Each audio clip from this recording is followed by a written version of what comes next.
Hello बच्चों, let's see the question here. यहाँ question पूछा गया, explain the mechanism of the formation of the concentrated urine in the mammals. इस question में हमें यूरिन फॉर्मेशन के बारे में बताना है। ठीक है, यूरिन फॉर्मेशन से पहले हमें पता होना चाहिए कि हमारा जो ब्लड फिल्ट्रेशन का काम है वो किडनी करती है। किडनी की जो फंक्शनल यूनिट है that is known as the nephron. ठीक है, एंड ये जो स्ट्रक्चर है हमारे पास, this is the structure of the functional unit of the kidney, जो कि नेफ्रॉन है। ठीक है, अब इसके लिए हम ये चीज देखेंगे, हमारे पास ये नेफ्रॉन में कुछ पार्ट्स हैं।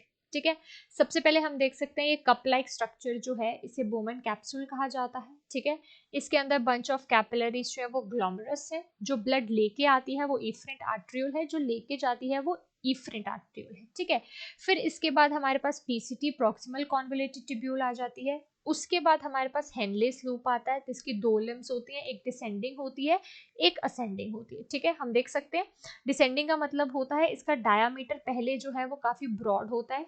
राइट, जैसे हम यहाँ पे देख सकते हैं ये डायमीटर काफी ब्रॉड था यहाँ पे, पर यहाँ आके ये थिन हो गया और फिर यहाँ पे ये अगेन ब्रॉड हो गया। तो ये असेंडिंग एंड डिसेंडिंग इस बेसिस पे आ जाता है। ठीक है, उसके बाद हम यहाँ देख रहे हैं कि उसके बाद हमारे पास डिस्टल कॉन्वोलेटेड ट्यूब्यूल है एंड देन कलेक्टिंग डक्ट है।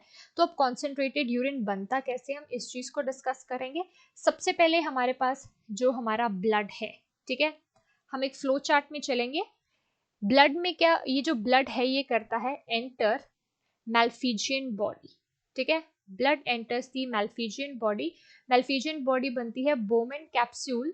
ठीक है, बोमेन कैप्सूल प्लस ग्लोमेरुलस से हमारे पास मैल्फिजियन बॉडी बन जाती है। इसमें आएगी, अब यहाँ पे क्या होगा, हमारे पास फिल्ट्रेशन होती है। ठीक है, फिल्ट्रेशन ऑफ ब्लड यहाँ पे चलता है। राइट, फिल्ट्रेशन ऑफ ब्लड चलेगा।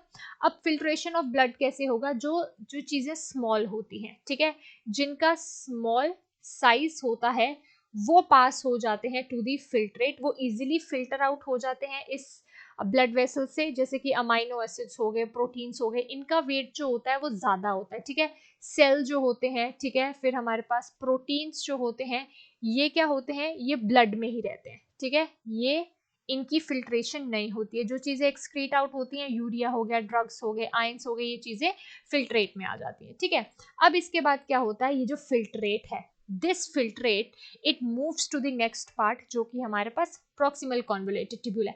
फर्स्ट स्टेप ये था, सेकेंड स्टेप ये प्रॉक्सिमल कॉन्वोलेटेड ट्यूब्यूल पे आ जाएगा। राइट, कहाँ चला जाएगा ये, this will move to the proximal convoluted tubule. अब प्रॉक्सिमल कॉन्वोलेटेड ट्यूब्यूल में क्या होता है, यहाँ पे होती है वाटर की रीएब्जॉर्प्शन। ठीक है, वाटर जो है वो यहाँ पे रीएब्जॉर्ब करा जाता है। ठीक है, यहाँ से वाटर रीएब्जॉर्ब हो गया।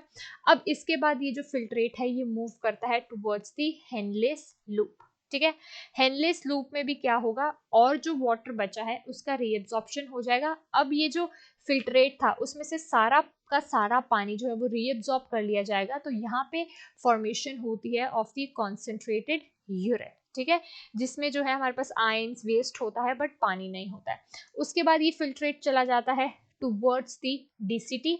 इस डीसीटी में हमारे पास जो है वो इलेक्ट्रोलाइट्स, इनका रीअब्जॉर्प्शन करा जाता है। जैसे सोडियम, सोडियम हमारे ब्लड प्रेशर के लिए बहुत इंपॉर्टेंट है, उसकी रेगुलेशन के लिए, इसलिए इसको क्या करा जाता है, वापस बॉडी में रीअब्जॉर्ब करा जाता है।